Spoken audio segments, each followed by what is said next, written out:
¿Qué tal? Buenos días. Partidazo de España que pasó con solvencia ante la selección de Austria, venciendo por 3-0. Abría el marcador Oyarzábal a pase de Cucurella en la primera mitad. Hacía el 3-0 de final. Aunque la estrella se quede sin marcar, estrella se queda. No será porque no lo intentaría un Lamine Yamal al que le tocó bailar con dos austriacos durante todo el partido. El día que tendrá esta vez también rango de vicepresidencia. Había dos opciones, dice Moreno Bonilla, volver a las urnas o pactar con... Posesión oficial de Moreno Bonilla en su tercer mandato como presidente de la Junta de Andalucía tendrá lugar este mismo domingo, el 5 de julio. Un acto que contará con un discurso pronunciado por el propio Moreno Bonilla en el Palacio de San Telmo, que es la sede del Ejecutivo Autonómico. Además, hasta el próximo miércoles no vamos a conocer la composición definitiva del nuevo gobierno de Moreno Bonilla, aunque ya sabemos que el hasta ahora portavoz de Vox en la Cámara Andaluza, Manuel Gavira, será vicepresidente del Ejecutivo y estará al frente de una consejería que aglutina áreas como turismo, justicia, desregulación y administración local. Pero en este pacto firmado entre populares y Vox no solo le otorga esa consejería y esa vicepresidencia a la ultraderecha, sino que también le otorga la vicepresidencia de la mesa del Parlamento y la capacidad de nombrar a uno de los 5 senadores autonómicos que envía el PP al Senado desde el Parlamento de Andalucía. Uno de ellos también será elegido por Vox. Novedades en el caso Leire Díez. El juez Pedraz imputa a la directora de la Guardia Civil, a Mercedes González, y al DAO del Instituto Armado, Manuel Llamas. Tendrán que declarar como investigados el próximo 16 de julio, Irma. Sí, ambos están investigados por un delito de prevaricación administrativa y otro de obstrucción a la justicia. El juez Pedraz ha tomado esta decisión tras pedirlo las acusaciones populares que lidera el PP y la Fiscalía Anticorrupción. El Ministerio Público asume la tesis de la UCO. Cree que Leire Díez aprovechó la relación personal que tenía con Mercedes González para impulsar investigaciones internas dentro de la Guardia Civil. La propia Mercedes González reconoció al menos 2 reuniones con la supuesta fontanera del Partido Socialista. Anticorrupción cree que estas informaciones reservadas no tenían como fin un fin disciplinario, sino que eran medidas de presión a los agentes. La Fiscalía hace suya la tesis de la propia UCO de la Guardia Civil, que destapó la relación de su directora general con la exmilitante socialista Leire Díez. Anticorrupción cree que la llamada fontanera del PSOE utilizó su relación con Mercedes González para neutralizar o entorpecer las investigaciones que la UCO pudiera estar llevando en las causas que afectaban al PSOE o a familiares del presidente del gobierno. Las fiscales en el escrito también afirman que las investigaciones internas que abrió la Guardia Civil por las filtraciones periodísticas no eran para depurar responsabilidades, sino un mecanismo intimidatorio y de presión sobre los investigadores de la UCO. Anticorrupción señala también al responsable operativo del cuerpo, Manuel Llamas, por haber indicado a los investigadores que en las causas con implicaciones políticas se pusieran de perfil o no fueran proactivos. Y por ello, y tras pedirlo tanto las acusaciones populares como la Fiscalía, el juez Pedraz imputa a Mercedes González y a su número 2 en la Guardia Civil, Manuel Llamas, por posibles delitos de prevaricación y contra la Administración de Justicia. En el Senado, Mercedes González reconocía 2 encuentros breves con Leire Díez, no más de lo que es el tiempo de un café, pero negaba implicación alguna en la presunta trama. No he frenado ni he interferido investigación alguna. También en el Senado esta misma semana, ninguna duda sobre la probidad o buen hacer de la directora de la Guardia Civil. El ministro del Interior reiteraba su apoyo. Ministro, ¿qué le parece la imputación? Una confianza que fuentes del ministerio aseguran se mantiene. Se mantiene, de hecho, tras esa imputación ha dicho que mantiene desde la Moncloa la confianza en la directora de la Guardia Civil. El Partido Popular no opina lo mismo. Entienden que Mercedes González no puede continuar en su cargo. Tranquilidad en Moncloa tras la imputación de Mercedes González. Están convencidos de que dará las explicaciones pertinentes ante la justicia, como dicen, hizo en el Senado, un respaldo que ya adelantó hace un mes el presidente del Gobierno. Confianza en la profesionalidad y la honestidad de la directora general de la Guardia Civil. Abogan por la transparencia porque aseguran no hay nada que ocultar. Respeto máximo a la justicia, presunción de inocencia. Lo que no puede ser, y lo vuelvo a denunciar, es que haya partidos políticos que dictan sentencias ante investigaciones que están empezando. PP y Vox piden la dimisión de González y también la del ministro del Interior. Mercedes González se ha convertido en la Roldán de Pedro Sánchez. Si tuviera algo de decencia, el ministro del Interior se hubiera ido a su casa a esperar la más que previsible citación judicial. El socio de gobierno de Sánchez urge medidas y acabar de una vez por todas con la corrupción y pide dejar trabajar a los tribunales. El Gobierno ha confirmado que los dos imputados se mantendrán en su cargo y explican desde Moncloa que colaborarán en todo momento con la justicia. Pablo. Sí, en Moncloa absoluta tranquilidad, dice que son investigaciones embrionarias y repiten lo que han dicho una y otra vez, respeto a la presunción de inocencia y también a los procedimientos judiciales. Fuentes del Gobierno nos comentaron rápidamente tras conocer esta imputación que tanto Mercedes González, la directora general de la Guardia Civil, como el director adjunto operativo Manuel Llamas seguirán en sus cargos, eso sí, dicen, colaborando en todo momento con la justicia en lo que requieran estas actuaciones judiciales. Desde la parte de Sumar del Ejecutivo son críticos, lo ha dicho la vicepresidenta segunda Yolanda Díaz, que lo de la corrupción no tiene nombre y que todo lo que tenga que ver con estos hechos delictivos, es muy grave. El Partido Popular exige dimisiones, empezando por la del ministro Marlaska, después de esa imputación de la directora de la Guardia Civil y del DAO, Elena. Sí, Feijóo lo resume en X con una palabra: deshonor. Son imputaciones extremadamente graves, dicen en el PP, porque los que debían perseguir delitos presuntamente los han cometido para obstruir investigaciones por corrupción que afectaban al gobierno. Así que los populares tiran para arriba y no solo exigen el cese de los ahora imputados, la directora de la Guardia Civil, a la que llaman la Roldán de Pedro Sánchez, y el DAO de la Policía, también exigen la dimisión inmediata del ministro del Interior, dicen, por conocer la relación con la cloaca y taparla, ensuciando así el nombre de la Guardia Civil. Y además sitúan los populares en el centro de todo a Pedro Sánchez, le acusan de estar al frente de una organización criminal. Y en Venezuela, Hernán Gil, seguro que ya le conocen, ha estado 8 días bajo los escombros. Este era el momento en el que rescataban al vigilante, que llevaba ya más de una semana atrapado bajo 140 toneladas de cascotes y uno de esos edificios que se vino abajo. Muchos equipos de rescate internacional están regresando ya a sus países. La presidenta interina de Venezuela, Delcy Rodríguez, ha ofrecido una rueda de prensa entre fuertes medidas de seguridad. Olivia ha defendido la gestión de su gobierno después de las críticas. La presidenta interina, que ha permitido 5 preguntas de los periodistas internacionales, ha rechazado las críticas al gobierno venezolano de haber llegado tarde a los rescates. A nosotros nos lo contaban los vecinos y los voluntarios de La Guaira, la zona cero, al norte del país, que las autoridades habían tardado incluso 3 días en llegar.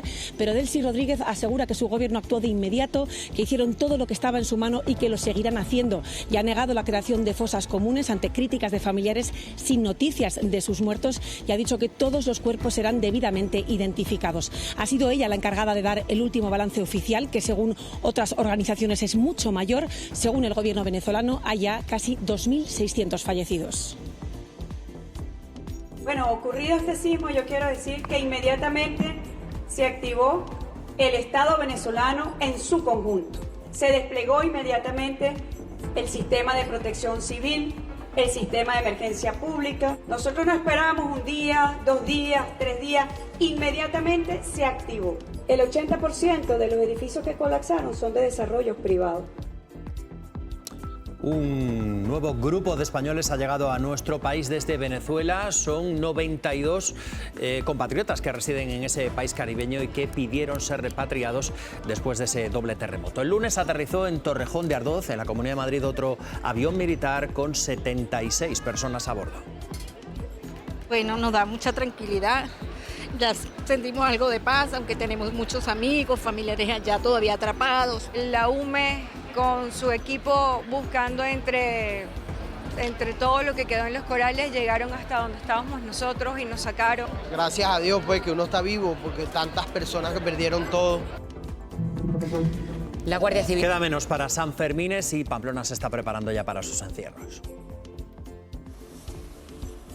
1.500 litros de líquido antideslizante se han vertido ya en las calles del recorrido que harán los toros y delante de ellos los corredores. Este producto se lleva usando desde hace ya más de 2 décadas. Recuerden que a partir del próximo martes podrán ver todos los encierros al detalle aquí en Televisión Española y, por supuesto, los analizaremos después también aquí desde la mesa de la hora de la 1.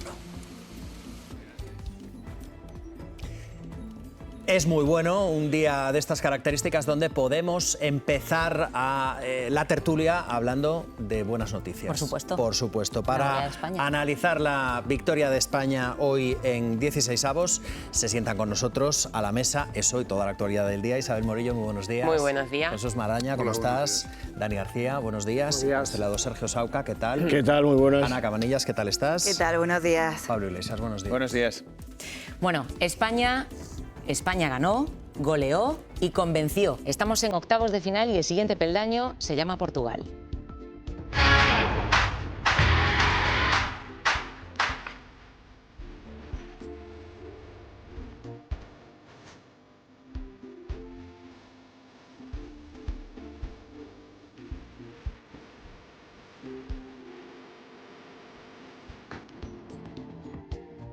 En el Mundial ya no hay segundas oportunidades y España lo sabe. Por eso empezó sin dejar lugar a dudas. Lamine lo sabía y no dejó de intentarlo.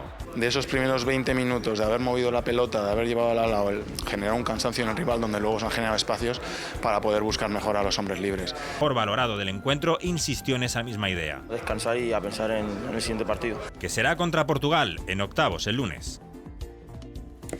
Bueno, Sauca, yo creo que aquí quizás lo más importante, aparte de ganar, son las sensaciones, ¿no? Sin duda. De repente es como insuflar energía de golpe, ¿no?, a la afición española. Si el resultado hubiera sido 0-1, pues seguramente estaríamos igual de contentos, porque hemos vuelto a ver a la España que emociona y en el fondo nos hemos dado cuenta que está para un termómetro de nuestra paciencia. Dani, nombres a destacar, Oyarzábal, ¿cuáles dirías tú? Hay que decir... Mira, para mí ayer 3 jugadores, la segunda parte de Pedri, Oyarzábal por los goles y Cucurella por las asistencias, ¿no? Se ha hablado mucho también de Rodri y de Lamine, pero creo que esos 3 jugadores ayer hicieron un partido extraordinario.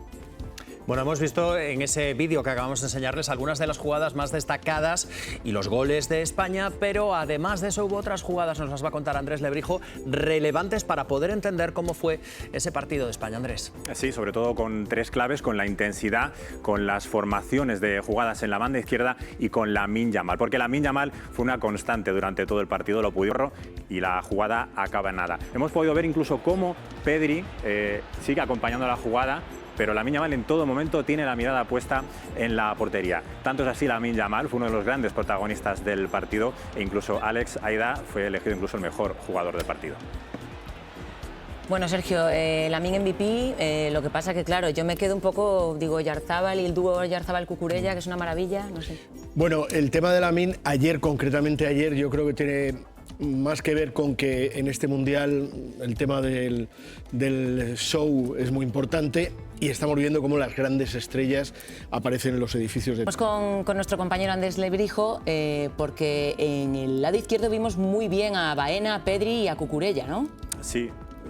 Sí, les vemos formando muy buenas combinaciones con Olmo y con Oyarzábal. Triangulaban muy bien por esa banda izquierda, lo vamos a ver también en este otro ejemplo. Tenemos el caso del ejemplo del gol, el primer gol de Oyarzábal, y en este caso, por ejemplo, vemos como entre Baena, Oyarzábal...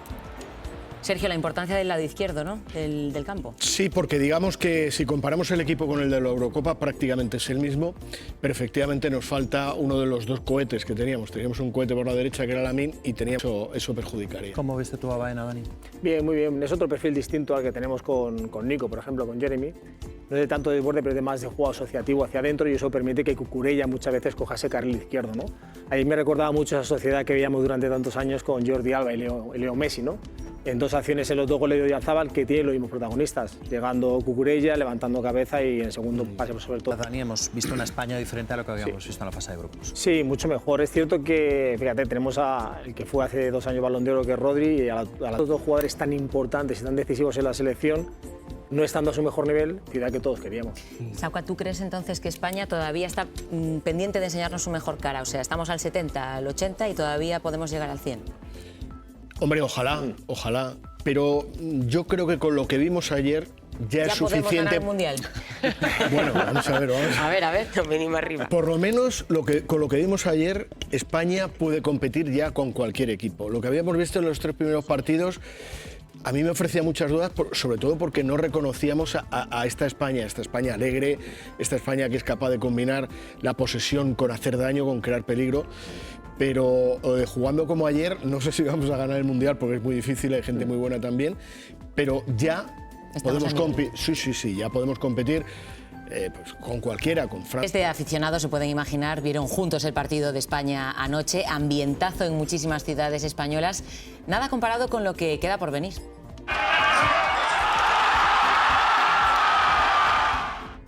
Partidazo, el mejor del Mundial. Divertido, la verdad, muchas ocasiones, me hubiera gustado más goles. Yo creo que podemos traernos la segunda estrella. Me ha encantado, ha sido brutal. ¡No vamos a nada! ¡No vamos a nada! Tenemos que demostrar lo que valemos ahora contra grandes selecciones. Dijisteis que era, perdón. Bueno, lo decíamos, miles de españoles sufrieron con ese partido de España, pero lo hicieron en territorio hostil, en Austria, rodeados de la afición rival. Se disfrutan quizás un poco. Así, toca lo realmente importante. Y a ver dónde continuamos la fiesta. Porque los logros de la afición hay que celebrarlos como es debido. Pero cuando se vive tan lejos de casa, saben todavía mejor. Y es un hecho. La fiesta es por partida doble. Bueno, pues saludamos ya a una de esas españolas. Inés Román, buenos días. Hola, buenos días. Tú viste el partido en territorio hostil, lo viste en Austria. ¿Desde dónde lo viste concretamente? Desde Innsbruck, en Tirol, en la capital de los Alpes. O sea, que te fuiste a un estadio a ver el partido. Sí, porque este año el problema que tenemos son los horarios. Aquí por ley de ruidos no se puede hacer nada en la calle. Entonces han habilitado estadios de invierno, porque aquí son famosos los deportes de invierno. El fútbol no es fuerte, digamos. Son conscientes, ¿eh? O sea, que ellos ya tenían asumido que iba a ser complicado, ¿o había algún austríaco que todavía mantenía la esperanza? Yo creo que querían mantener la esperanza porque para ellos ganar a España significaba ganar a una de las selecciones preferidas, de las más queridas, y para ellos somos un ejemplo de buen hacer y de juego bonito, ¿no? Nos llaman los del juego bonito. Somos para ellos, es como, bueno, siendo un país con concentraciones, simplemente somos los residentes. Ellos son mucho más contenidos que nosotros somos más pasionales, más temperamentales, y luego el DJ de la pista tuvo un guiño con España y nos dejaron estar más tiempo al final al acabar el partido, y nos pusieron el Waka Waka y algunos temazos musicales para que nos dejaron celebrar, ¿no? Que es como bonito. Ellos son muy elegantes con las derrotas y con las victorias, ¿no? Son muy interculturales y fue muy simpático. Se generó mucha comunidad en nuestra zona. Éramos muy poquitos, éramos unos 20 como máximo. Hicimos fusión de dos grupos de residentes que no nos conocíamos de nada, y vamos, ya somos íntimos amigos, ¿no? Imaginaros, ya hemos íntimos intercambiado amigos, teléfonos. Inés, para el partido del lunes también, ¿no? Digo, para el partido del lunes repetís jugada. Claro. Lo que pasa es que tendrá menos emoción porque ya Austria no formará parte del encuentro, ¿no? Bueno, para ti seguro que tendrá todavía más emoción porque ya estaremos frente a Portugal y ahí ya las cosas se ponen complicadas. Ahora lo preguntaremos en mesa. Inés, muchísimas gracias. A vosotros, muchas gracias. Bueno, el juego de la selección enamoró a todos los que pudimos ver ese partido desde el sofá de casa, también a algunos, digamos, famosos que estuvieron también, tuvieron la suerte de poder presenciarlo en directo allí en el Estadio de Los Ángeles. Pero la grada del SoFi Stadium de los... dentro de las posibilidades que tienen ellos. Dani Unai Simón, que no hemos hablado de él. Sí, hay que, bueno, para mí nombre propio, ¿no? Primero porque consigue un registro que es histórico. Es decir, es el portero con más minutos muy meritorio, ¿no? Y eso es significativo. Me alegro personalmente pero ¿quién el que la recoge de la red cuando te lo meten es el portero. Y además, fíjate, es que verdad, llevamos ya 4 partidos, no nos han marcado ningún gol en contra y bueno, pues llevamos 8, pero también otro nombre para mí es Oyarzabal. Porque de los 8 goles en 4 ha participado marcando y luego la asistencia que le dio a Lamine, ¿no? Y es un jugador también de estos que no tiene ese carisma o ese perfil a lo mejor tan mediático, pero son igual de importantes. Y a veces hoy en día... Y que enchufó 2 goles ayer, que parece que no. es uno que pasaba por allí. Lo que pasa que da la sensación que en el mundo actual, o en la sociedad actual, como no tengas ese perfil un poco mediático, parece que eres menos, ¿no? Entonces a mí me gustan jugadores muy buenos de alto nivel, ¿no? Y ese perfil yo creo que hay que ponerlo en valor. Es decir, me gusta decirlo, ¿no? Es una cosa bueno, y fijaos en la tabla de goleadores del nuevo comportarse, con los rivales, con los árbitros, cuando gana. En los primeros partidos, durante la fase de grupos, le veíamos bastante prudente, tanto hablando de los rivales como incluso hablando de la propia recuperación de los jugadores que quizás estaban en los 11, quizás no estaban en los 11. Ayer ya, digamos, se destapó y dice, tengo la suerte de dirigir a estos futbolistas maravillosos que tienen un potencial infinito. Está, digamos, creciendo entero. Más de la primera eliminatoria, que esto es algo que, digamos, ya no solamente a la selección, sino a todos como país y como apoyo del equipo nos pesaba y nos daba un poco de susto después de la... Sí, todos estábamos un poquito preocupados, ¿no? De alguna medida, pero yo creo que, fíjate, en el caso de Luis, me parece que es un entrenador muy sentido en todos los aspectos. Él dice que las críticas no le afectan y que no las lee, pero yo he defendido a estos jugadores, pero por fin hemos hecho un partido casi de encima. Y es que a mí Luis me parece que es un tío que explica muy bien las cosas en el mundo del fútbol. Y Pablo, ¿cómo viste tú el partido? ¿Cómo ves a España? Pues el partido ayer yo creo que fue estupendo, rozando la perfección, como dijo el seleccionador, no solamente por el juego. Para que le coincidan los partidos cada vez que haya llamativo, porque nos pararon en Córdoba, anunciaron 45 minutos de retraso, es que no se oyó ni un murmullo, la gente estaba vibrando, emocionada con su selección, por supuesto, claro. Es increíble el fútbol, ¿eh? Es increíble lo del fútbol. Fijaos lo de Austria, gente que no se conocía de nada y seguramente de ahí van a hacer amistad que a lo mejor dura 20 o 30 años. Es que el fútbol son españoles. El caso de Hernán ha devuelto la esperanza a los venezolanos de la zona cero del terremoto. Muchos de ellos llevan ya más de una semana durmiendo al raso en campamentos y sin poder volver a sus casas. Olivia Freijo está allí sobre el terreno. ¿En qué situación se encuentran? Pues os vamos a mostrar una imagen muy habitual estos días en Caracas. Estamos en la Plaza Venezuela, en pleno corazón de la capital, y la situación que nos encontramos es dramática. Hay decenas y decenas de tiendas de campaña porque los campamentos de refugiados, muchos de ellos están saturados, y la gente que lo ha perdido todo, ha sobrevivido pero lo ha perdido todo, tiene que estar aquí, en la calle, en las plazas, durmiendo al raso. De hecho, aquí no son ni las 3 de la madrugada y hace poco llovía de forma intensa, muchas tiendas se han mojado y nos van a contar de primera mano cómo lo están viviendo. Ella se llama Dulce, tiene 4 hijos. ¿Dónde estáis durmiendo? Enséñanos la tienda. Aquí, yo duermo aquí, se me mojó. Esto está mojado. ¿Ve? Esto está mojado. Imposible. De hecho, están despiertos porque... Despierto todo. Allá están mis niños. Que de hecho están jugando los hijos con nuestra compañera Alejandra, una imagen pues muy bonita, la verdad, pero muy dura, por supuesto, porque aquí les han puesto unos baños improvisados, un punto de agua potable, pero no tienen dónde asearse, no tienda con ellos, ¿verdad? En esta tienda. ¿Y tenéis frío? Tengo frío, la tengo, también, mira, tengo los niños, duermo con mis 4. Sí, ahí se ve a un niño que está durmiendo. Sí. Pero también hemos visto bebés, aquí hay bebés durmiendo. Y hay bebés nacidos, niños de 1 año, de 2 años, y ha caído mucha lluvia y estamos bajo esa lluvia. Lo único que les pido al gobierno que nos ayude, siquiera con una vivienda digna para que los niños estén hoy en su casa. Si no puede, que siquiera que nos compren una vivienda, que hay vivienda en el cerro de 3.000, 4.000, 5.000, que nos ayude. Muchísimas gracias por tu testimonio. Esto es lo que reclaman, una vivienda. Han sobrevivido, pero no tienen nada y viven en estas condiciones deplorables. Según el gobierno venezolano, hay 16.000 personas que se han quedado sin casa, una cifra que también maneja la Organización de Naciones Unidas. Es demoledor lo que estamos viendo y lo que nos cuenta en las calles nuestra compañera Olivia para analizarlo. Hoy se sientan también con nosotros Paula Barrachina, muy buenos días. Buenos días. Y Lourdes Benavides de Intermón Oxfam. Lourdes, estamos viendo gente viviendo en la calle, gente que tiene necesidades tremendas como... Hola y gracias por la invitación. Sí, es cierto que es un momento muy difícil, han pasado 8 días estamos en mitad de la respuesta de emergencia, ¿no? Esa primera respuesta en una crisis de una envergadura muy, muy grande, ¿no? En zonas urbanas, periurbanas, es muy complejo y el agua y el saneamiento son fundamentales, ¿no? En la primera respuesta también, además de los refugios, ¿no? De los refugios temporales, se está viendo que la situación es muy difícil, además ha llovido, sabíamos que iba a entrar esta onda, ¿no? Esta onda tropical estos días y esto preocupa mucho. Es necesaria esa emergencia, esa respuesta de emergencia, ¿no? Con kits específicos, ¿no? De higiene, para poder almacenar agua, para poder recoger agua, también para dar servicio a las familias las más vulnerables, ¿no? A estas familias que han perdido todo, que han perdido sus casas, no saben dónde ir y necesitan además también agua y saneamiento en los hospitales, en los centros, ¿no? de toda esta arquitectura, ¿no? Que se ha montado de respuesta humanitaria. Arquitectura donde también en muchos casos provisional. Provisional en estas primeras... Garantizar la seguridad y que las personas más vulnerables pues tengan acceso a esos servicios y los podamos identificar lo antes posible.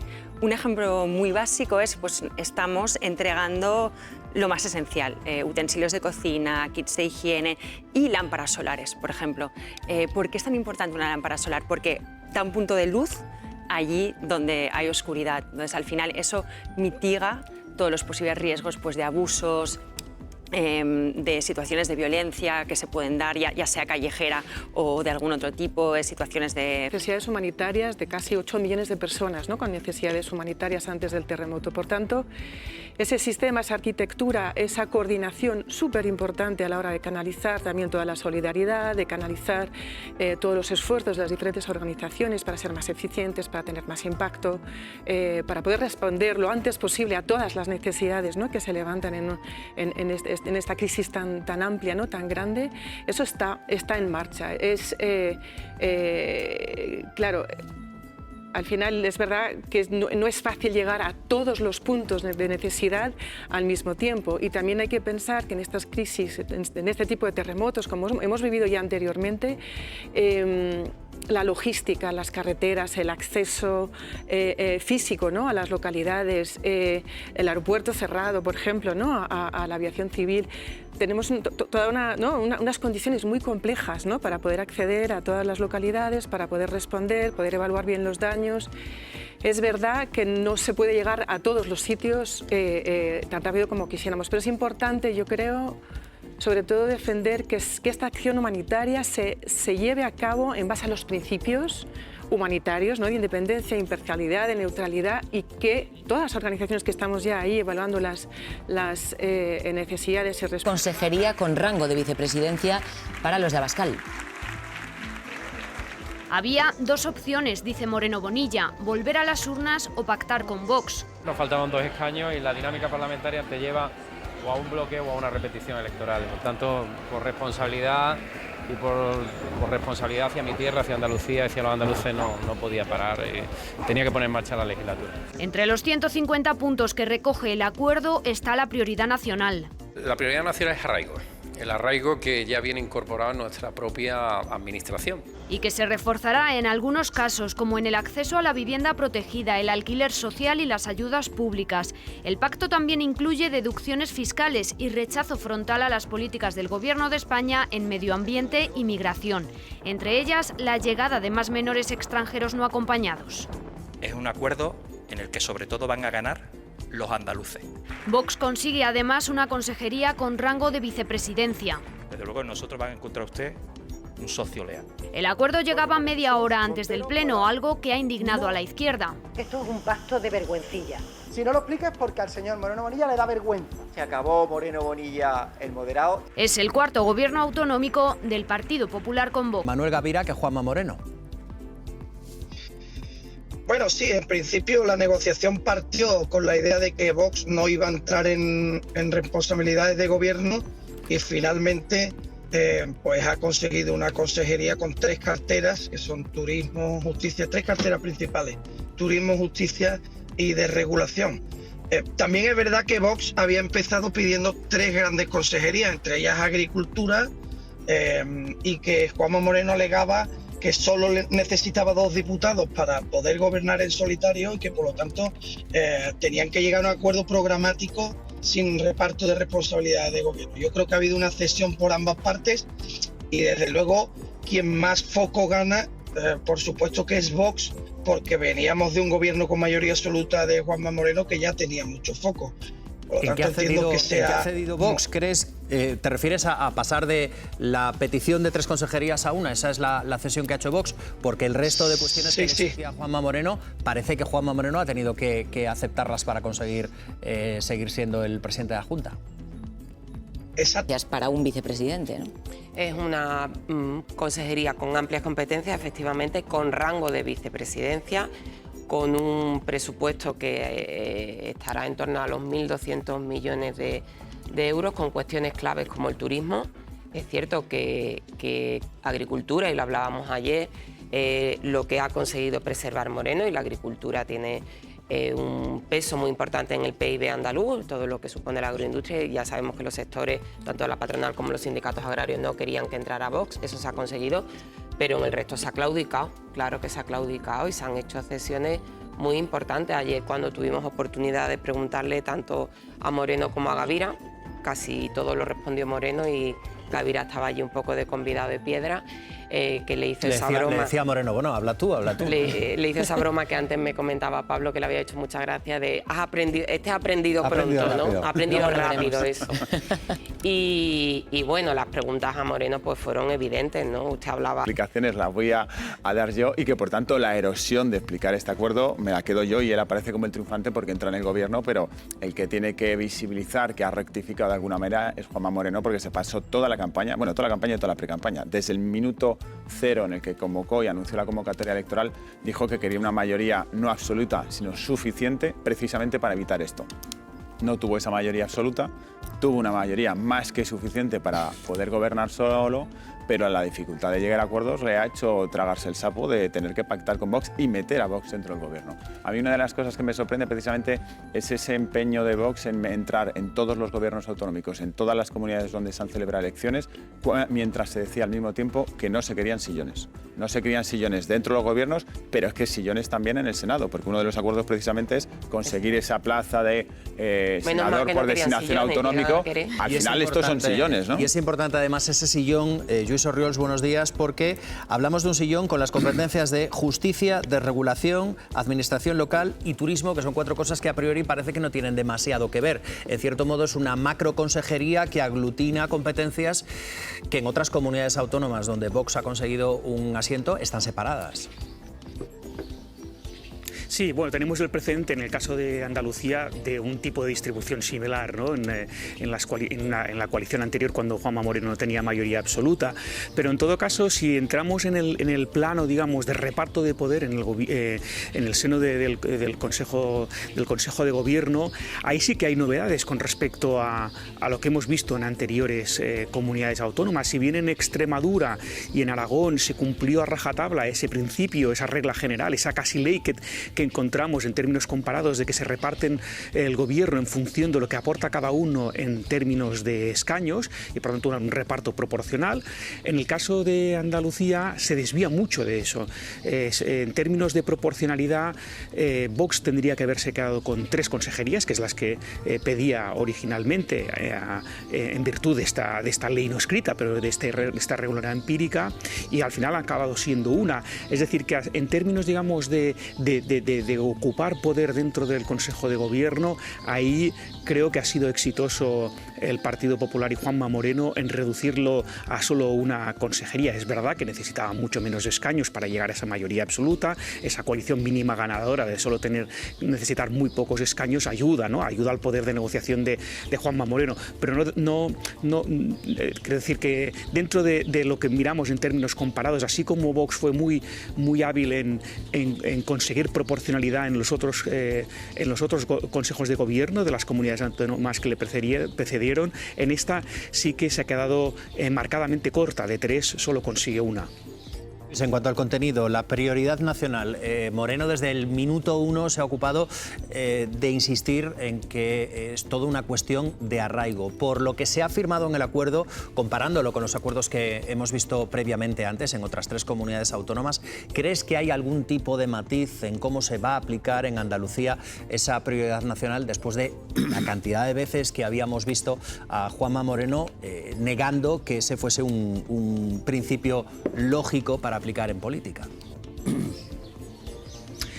El acuerdo de gobierno sí que tiene algunos matices nuevos, pero no en términos ideológicos, en el sentido del espíritu nacionalista nativista de Vox, que ha querido impregnar, y además de forma calcada. Es decir, no es que Vox tenga una vocación de implementar políticas ad hoc para cada una de las comunidades autónomas, sino que claramente tiene una agenda nacional que hace copy-paste en los distintos acuerdos, ¿no? Y ese elemento, digamos, nacionalista nativista, de rechazo a los menores no acompañados, de la prioridad nacional, de anular o reducir las subvenciones a ONGs que se dediquen al campo de la inmigración. Todas estas cuestiones están impregnadas con el mismo tono, es decir, que no hay ningún cambio. Ahí sí que Vox ha sido muy exitoso en ese terreno. Es decir, el Partido Popular ha sido exitoso en el terreno de acotar la presencia de Vox en el Consejo de Gobierno,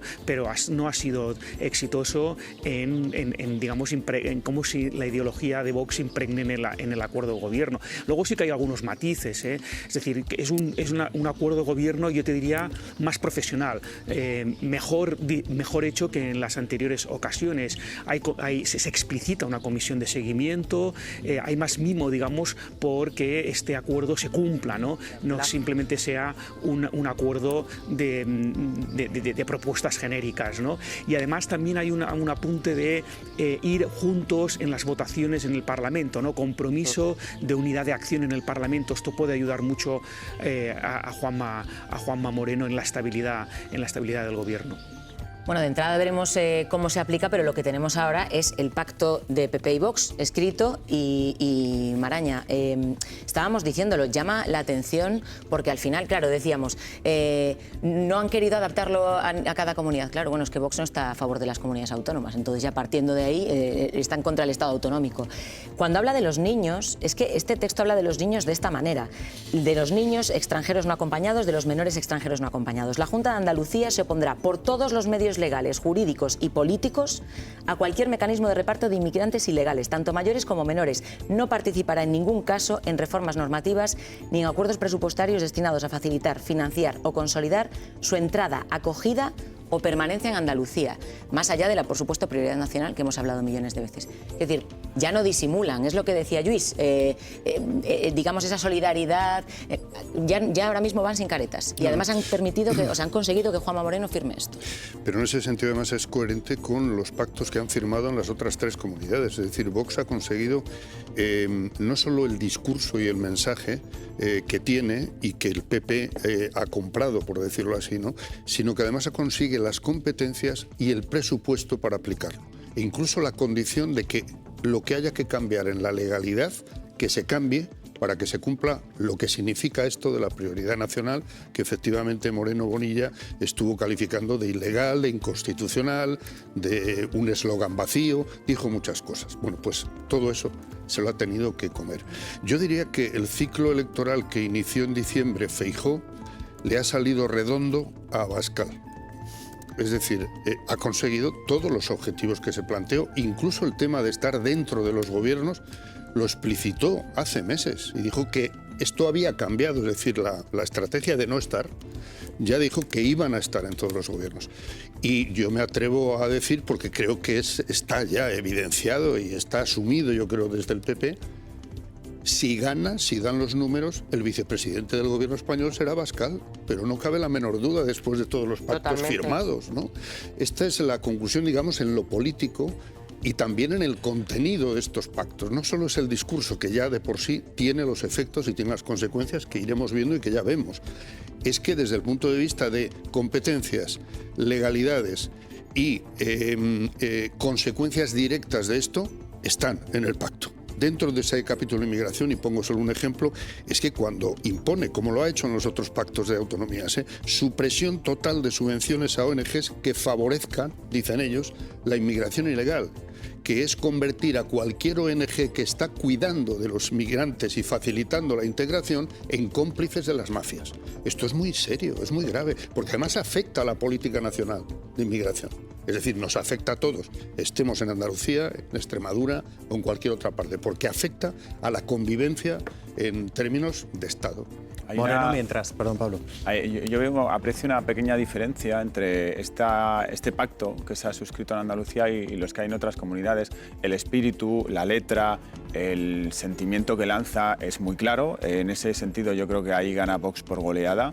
Lo podemos decir también de otra manera. Al PP nunca le ha importado demasiado hacer ideología o hacer pedagogía en determinados temas. Para Vox es una prioridad y precisamente Vox siempre le ha afeado al PP que no hace defensa de temas ideológicos frente a la izquierda, y ahora vemos cómo tampoco lo hace, en este caso, frente a la derecha. Es decir, el PP se lo traga de alguna manera.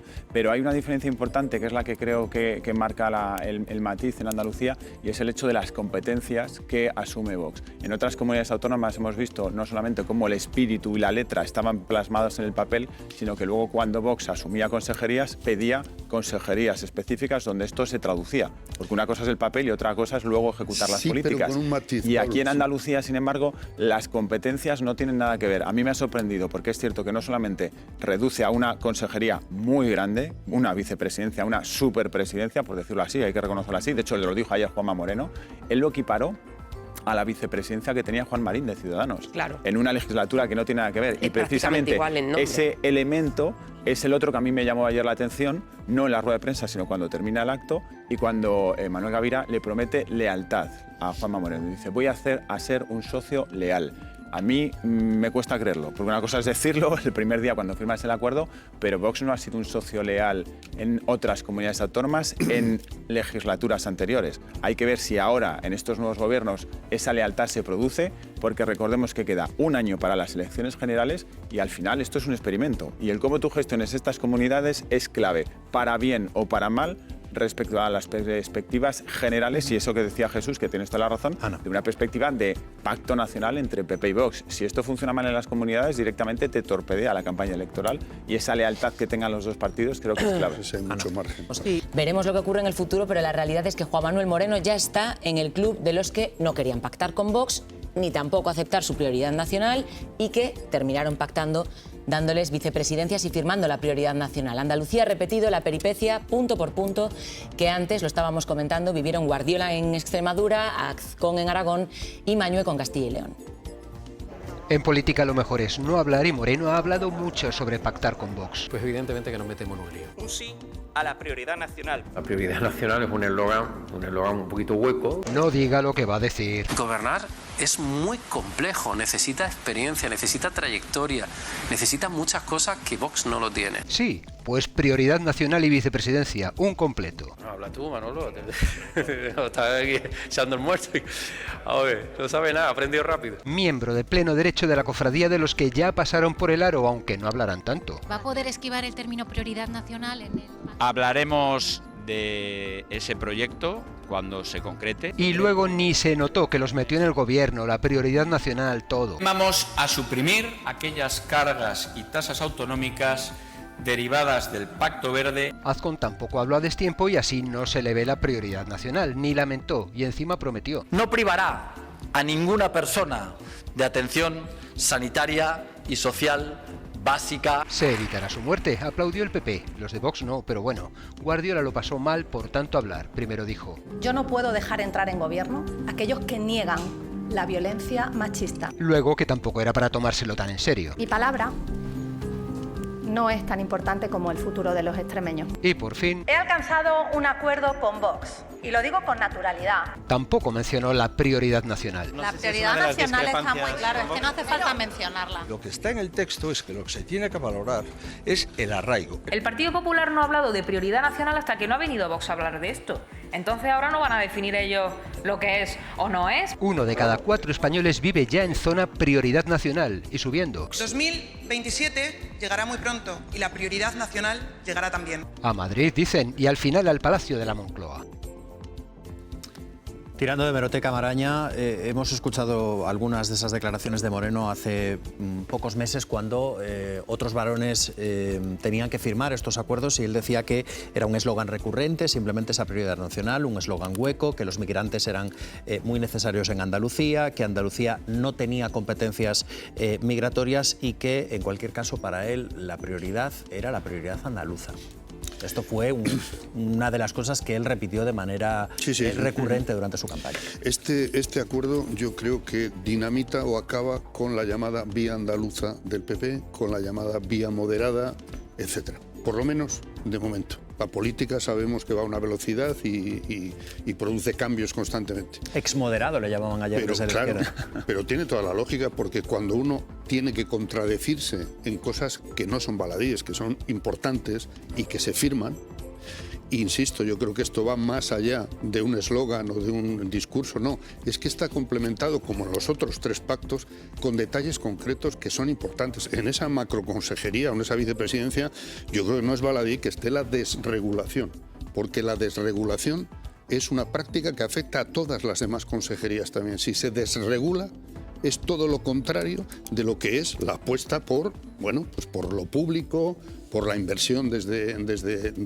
lo común. Esto es una propuesta de Vox, la explicamos. Una propuesta de motosierra. Desmontar leyes aprobadas en la legislatura anterior y tratar de desmontar servicios. Y una de las diferencias que apuntabais, creo que Pablo, de que en otros pactos, por ejemplo, estaba la Consejería de Agricultura, era una de las prioridades en las comunidades. Servicios sociales. Servicios sociales. La gestión de la inmigración. Cuidado, si se lee el pacto, no está agricultura, pero, por ejemplo, la prioridad de los toros y la caza están, clarísimamente, están antes que la vivienda en este pacto.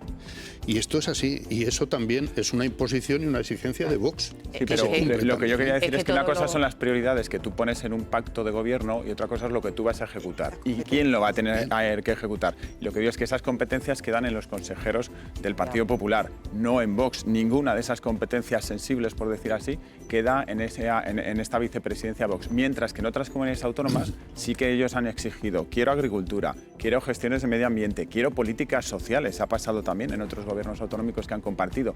Y en este caso en Andalucía se limita a una superconsejería que es vicepresidencia, pero que las competencias no tienen nada que ver con esas líneas rojas que marca Vox. Otra cosa es la pedagogía. Esta justicia, y cuando se compromete a hacer los cambios legales oportunos para aplicar la prioridad nacional, por ejemplo, cuidado, veremos lo que... Aparte que sabemos la intención que tiene Vox al entrar en el gobierno, porque ellos, o sea, si algo tiene Vox es que no se esconde y que su mensaje es claro. Vox desde el primer momento mostró abiertamente su intención de que Moreno bajara de su pedestal, digámoslo así. O sea, su gran mensaje era: Juanma Moreno va a pasar por el aro exactamente igual que el resto de compañeros. Y ayer el mensaje de Vox era: el pacto se va a cumplir aquí y vamos a hacer lo imposible porque las políticas se lleven a cabo exactamente igual que en el resto de comunidades, si cabe con más interés en Andalucía. O sea, yo creo que la intención de Vox es absolutamente clara. Y Juanma Moreno no es un presidente del PP cualquiera. Es que yo he visto a Juanma Moreno acudir al Parlamento andaluz con el pin de la Agenda 2030 en la solapa de la chaqueta, defender el cambio climático, defender una revolución verde para Andalucía, ser pionero en abanderar políticas medioambientales.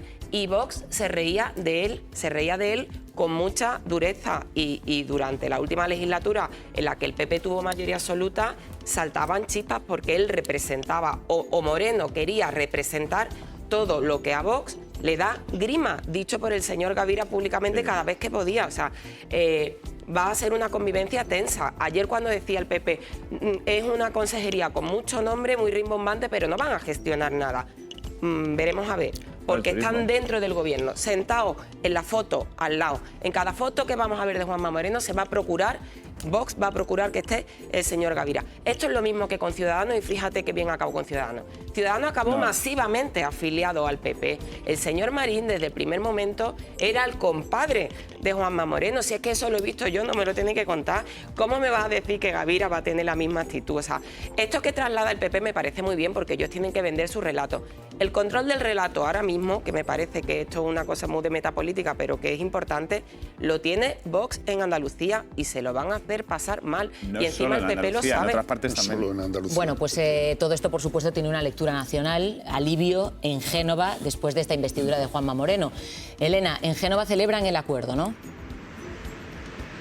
Sí, felicitaciones a Juanma Moreno por parte del líder del PP, de Alberto Núñez Feijóo. En X, en Génova, se declaran satisfechos por un acuerdo que, nos dicen fuentes, ha sido el más sencillo de los cuatro, porque los límites y el marco negociador, nos dicen, estaba claro, y como muestra no han tenido que desplazarse, que ir presencialmente a formar parte de la mesa negociadora, la dirección nacional, que sí que ha habido contactos, pero dicen que ha ayudado y mucho que ahora la relación con Vox es mejor que hace 6 meses y que no han temido en ningún momento por una repetición electoral en Andalucía.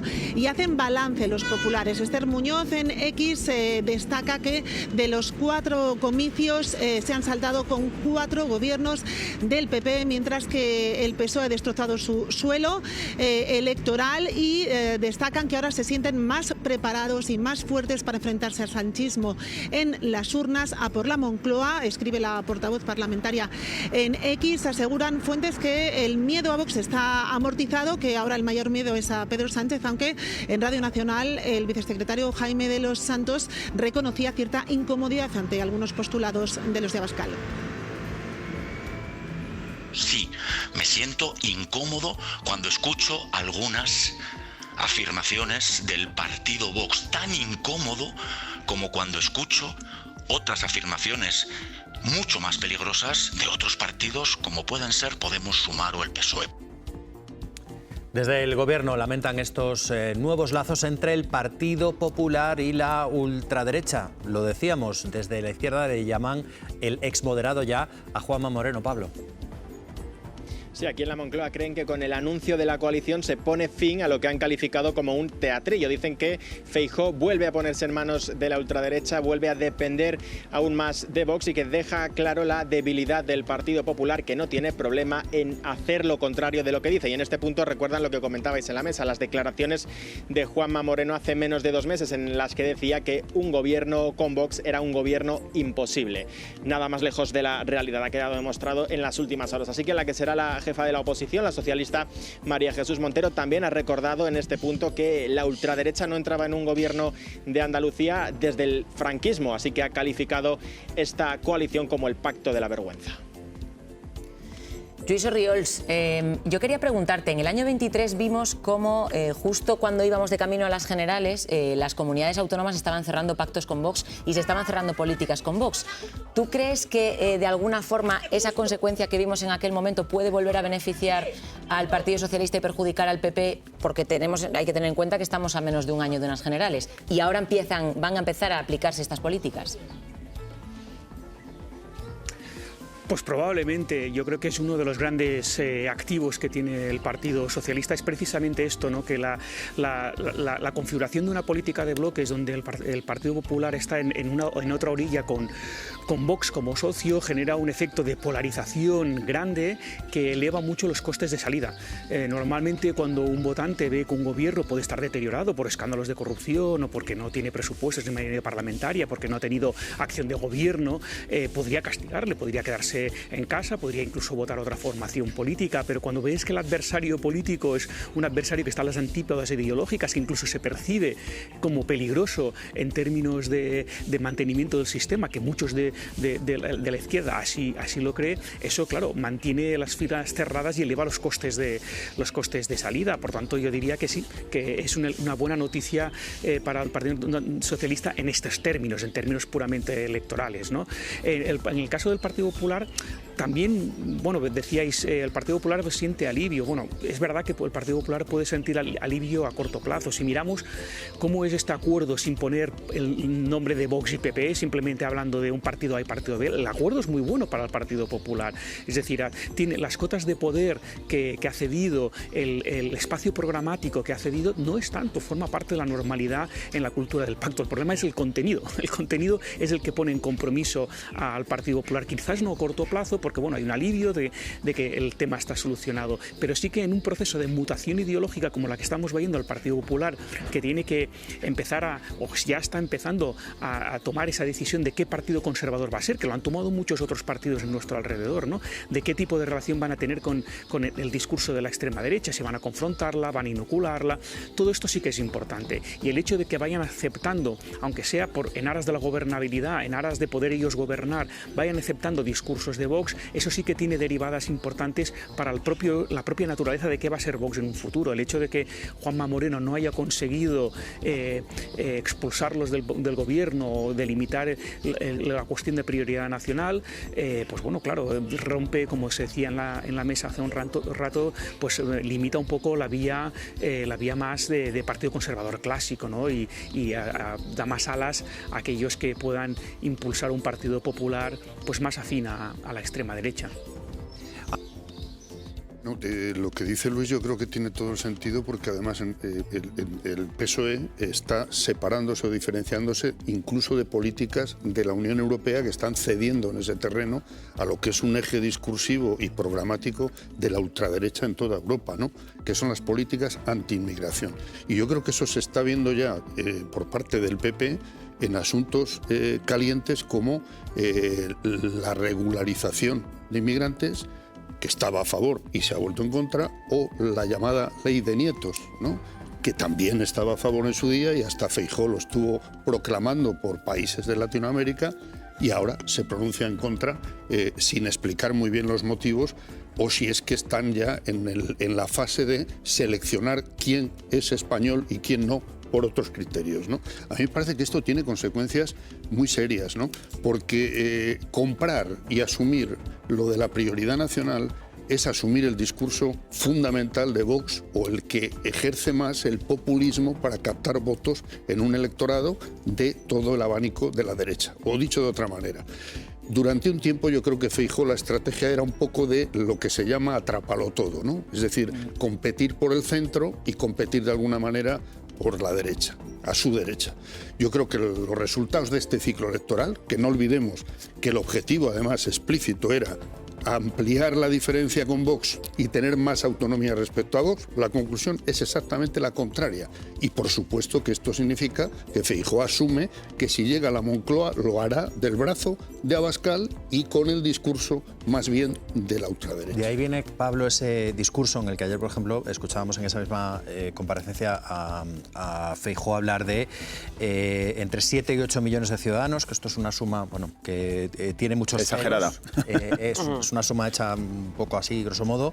Él suma a los ciudadanos que han entrado en nuestro país, suma también las solicitudes de regularización, suma también los 2,5 millones de personas que podrían acogerse a la ley de nietos. De algún modo no había tenido hasta ahora, hasta ver estos resultados del ciclo electoral, como comentaba Maraña, en las cuatro comunidades autónomas, no había tenido la necesidad de competir en este aspecto específico con Vox de una manera directa.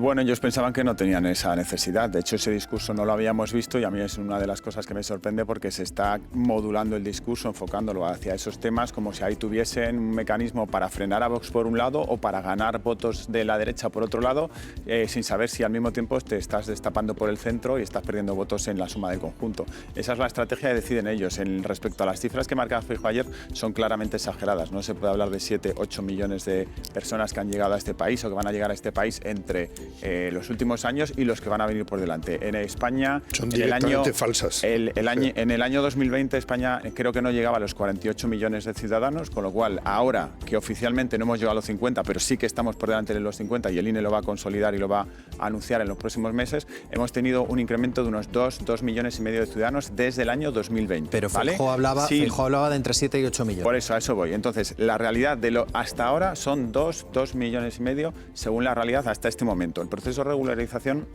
creo que eso va a incrementar todavía más las cifras, es decir, de ir subiendo poco a poco, medio millón creo que ha sido cada año, y llegar a los 50 millones, que era lo previsto a lo largo de este ejercicio. Evidentemente el ministro Cuerpo tiene toda la razón cuando dice que la inmigración es buena para la economía. Para las grandes cifras macroeconómicas es fantástica. De hecho, el crecimiento económico viene en gran medida precisamente del aumento de la población y el aumento del consumo y la cotización.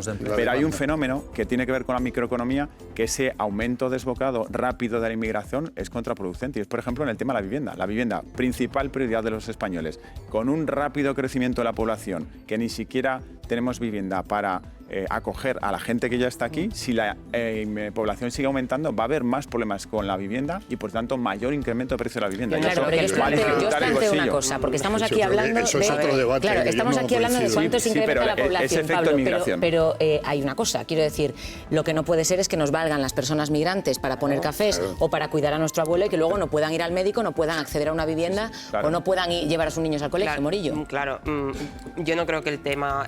Ahora de repente todo se ha hecho mal y los inmigrantes que se van a regularizar ponen en peligro el estado del bienestar en España. O sea, ese giro radical en el discurso, como mínimo, me llama la atención. El magistrado investiga a la directora de la Guardia Civil por delitos de prevaricación y obstrucción a la justicia. Pedraza ha aceptado la petición de anticorrupción.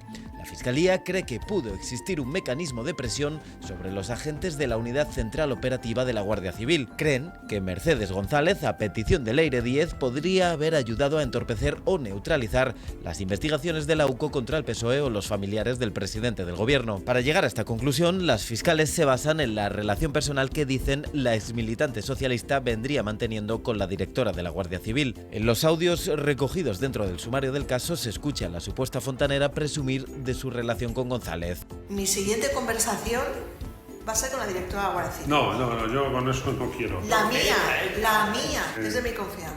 Incluso aseguró en una conversación con la abogada de Koldo que se había jugado una comida con Mercedes González a que las filtraciones venían de la UCO. Precisamente, los agentes en su informe del caso señalan 3 reuniones entre ambas. González, ante el Senado, las redujo a encuentros breves. No más de lo que es el tiempo de un café. Donde negó que formara parte de ninguna trama. Jamás.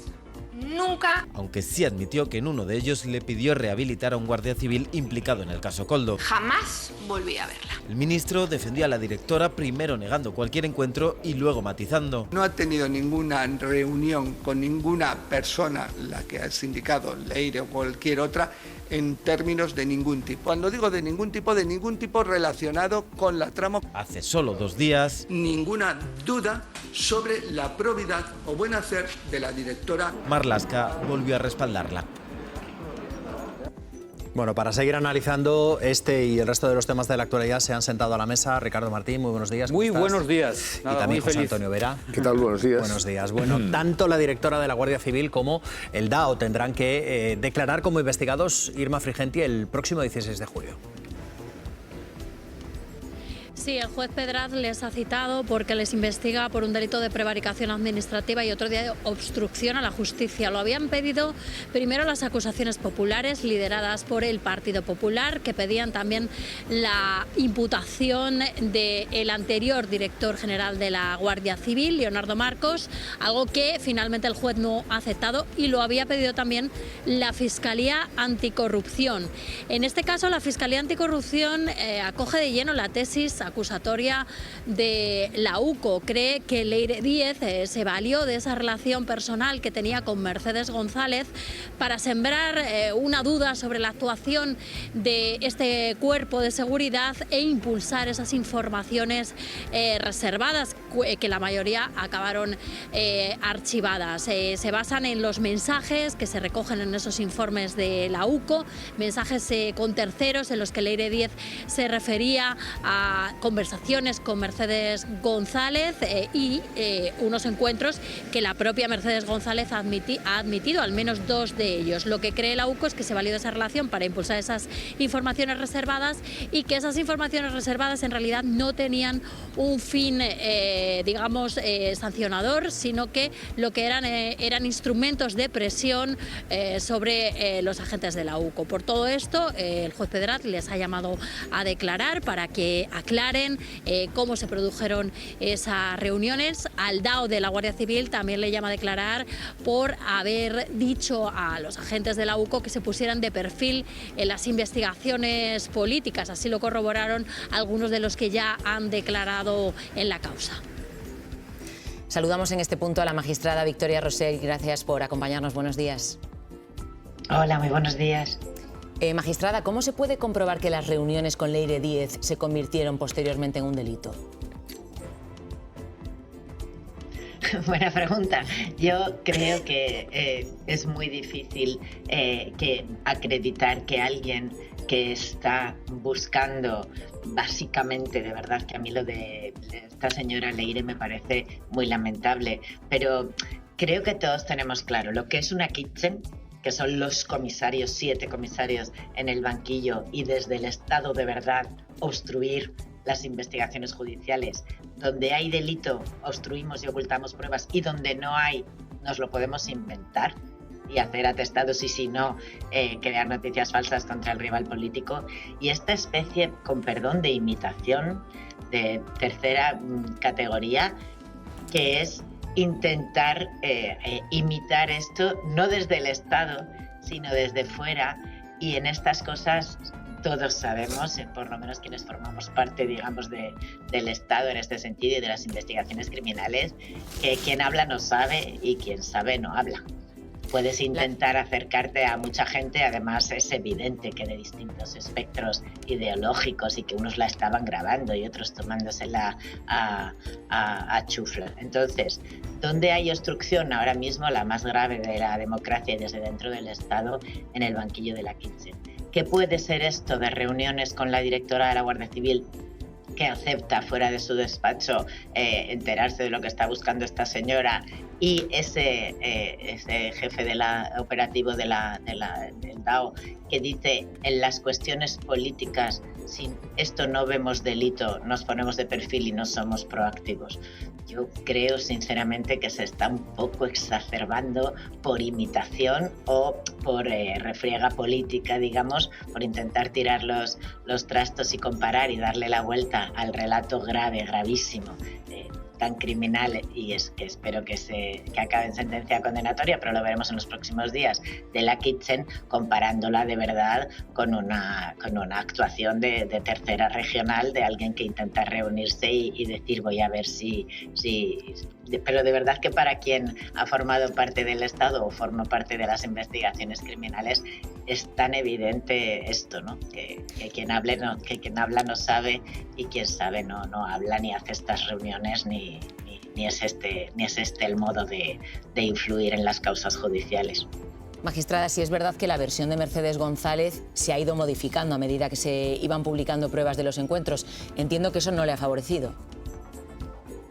No, seguro que no, pero eso tiene que ser a nivel político o a nivel mediático.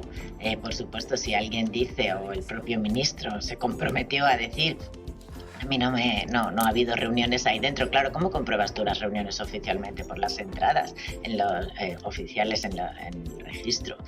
No la tienes, ha salido fuera y te tienes que desdecir, y eso evidentemente me parece que a nivel político y mediático les hace daño. Pero jurídicamente hay que demostrar lo que hay, no qué has dicho y de lo que te has podido desdecir después en reuniones. A ver, todo tráfico de influencias conlleva reuniones, y estamos saturadas de información sobre reuniones, sobre contratos amañados, sobre sentencias de uno y otro lado del espectro político bipartidista, no de todos, pero sinceramente yo creo que a nivel judicial lo que ha dicho Santiago Pedraz es que para garantizar sus derechos es mejor oírlos como imputados que como testigos. Esta misma condición tuvo María Dolores de Cospedal, con muchísimos más audios comprometedores en el caso Kitchen, y quedó fuera como testigo. Entonces es verdad que nosotros nos debatimos, hay un diálogo hoy que es, nosotros tenemos que, como Poder Judicial, que garantizar los derechos y citar como imputado si creo que de ahí puede derivarse una responsabilidad tuya si te cito. Pero por otro lado, esto crea una petición de responsabilidades políticas con esta primera imputación o investigación y una desmesura a veces mediática que, claro, no están en consonancia con lo que dice, en este caso Pedraz, pero cualquier magistrado, que significa llamar como imputado, que te llamaría como testigo, pero puedes ser responsable de algo. Entonces, realmente estamos en dos velocidades y en dos tiempos distintos pidiendo una responsabilidad o unas contradicciones desmesuradas en el ámbito político y mediático, que además se retroalimentan entre sí, que sin embargo jurídicamente puede no quedar en nada. Y esto crea mucha frustración, porque luego cuando se ha hecho este daño, después todo el mundo dice, ¿y ahora quién lo arregla? Ya, si la cuestión es el impacto previo que tiene algo que con la ley de enjuiciamiento criminal en la mano sí es lógico, si puede haber algún tipo de responsabilidad, citarte como imputado. El problema es ese juicio en paralelo con la desmesura con la que se vive hoy en día una imputación. Yo les recuerdo que estuve también imputada en un caso falso movido por el Partido Popular y por un juez ni más ni menos, y dimití. Y luego no solo es que le diera la vuelta, es que acabó el juez en prisión, pero en medio, mediáticamente y políticamente, son capaces o de acabar con tu cargo o de acabar con tu vida, ¿no? Social, personal, familiar, profesional, y creo que esto merece una reflexión más allá de lo jurídico. Gracias, Victoria. Vera, lo cierto es que es verdad, en el plano jurídico se garantizan los derechos de la persona imputada, su derecho de defensa, pero en la lectura política sí que es cierto que primero escuchamos en sede parlamentaria al ministro negar las reuniones, a la propia directora de la Guardia Civil reconociendo que sí se había reunido, pero que habían sido reuniones para 2 cafés, el tercer encuentro no lo recordaba. Es cierto que eso tiene una factura desde el punto de vista político importante, y estamos hablando de un cargo muy relevante, de una persona muy relevante en la que de momento el gobierno mantiene su confianza. El de momento es literal, lo decía ayer Diana. Sí, bueno.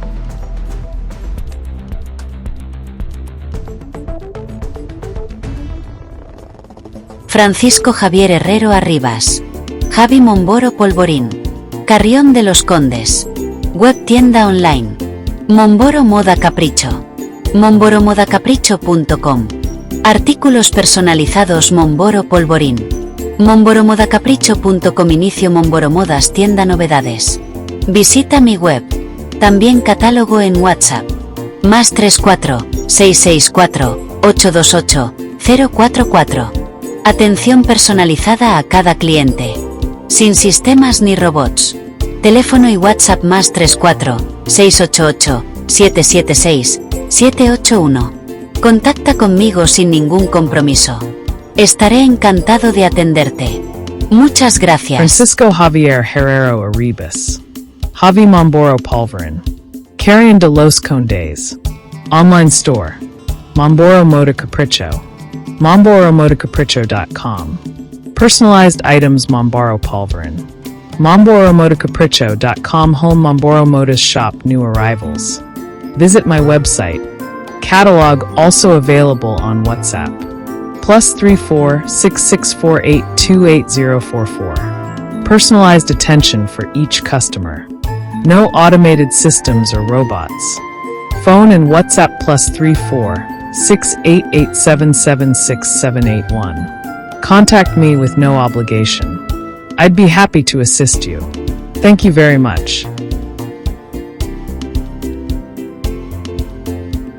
Servicios. Diseño gráfico y multimedia.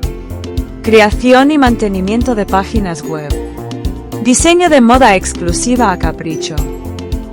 Clases de informática presencial y online. Logotipos, folletos, carteles, vídeos, publicidad. Retoque y reparación de fotografías. edición y montajes de vídeos personalizados, eventos, cumpleaños, carteles y vídeos, asociaciones, redes sociales.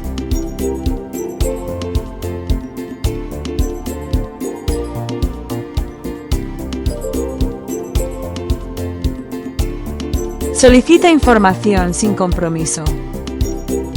Muchas gracias.